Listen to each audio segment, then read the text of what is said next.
What's up guys, Scott here bringing the official video review of the iPad 2. Is it worth the hype and your hard-earned cash? Let's find out.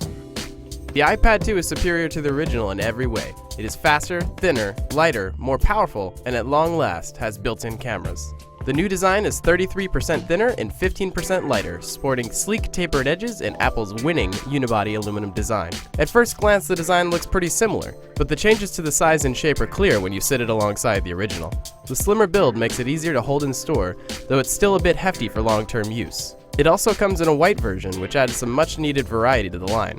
More importantly, Apple has finally added front and rear-facing cameras to the iPad 2, allowing for mobile video conferencing, 720p HD video recording, and picture taking. But the lenses are pretty cheap, and both the front and rear cameras are less than a megapixel. Though sufficient for FaceTime, the video recording and picture quality of the cameras is pretty lackluster, producing grainy, poorly exposed results. Still, they work for basic functions and will give developers the ability to add cool new augmented reality features to their apps.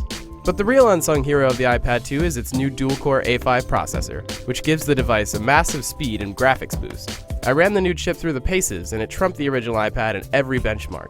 Apps load significantly faster, and games run smoother with more complex, detailed graphics. Both Real Racing 2 HD and Infinity Blade have been updated to take advantage of the A5, and the optimized graphics look amazing on the iPad 2. Models have richer textures, complex lighting effects, and smoother edges. I did notice that both games are prone to crashing, but updates should nip that in the bud.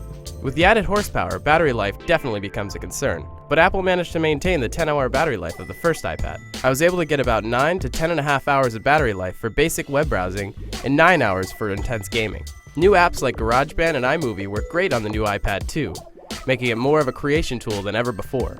The new HDMI output support is also handy for presentations and using your iPad to play streaming movies from Netflix on your big screen. Apple has also created the Smart Cover, which uses magnets to attach a thin cover to the screen that can also be used to prop it up for media viewing or typing. My only major gripe with the iPad 2 is price. Though users are getting more features and power for the same price, $500 or more is still a lot to ask, and the storage capacities are still locked at 16, 32, and 64 gigabytes. If the millions of people who bought the original are any indication, price is not a huge issue, but it's still a concern for some. Nevertheless, the iPad 2 is better than the original in just about every other way, making a good product even better.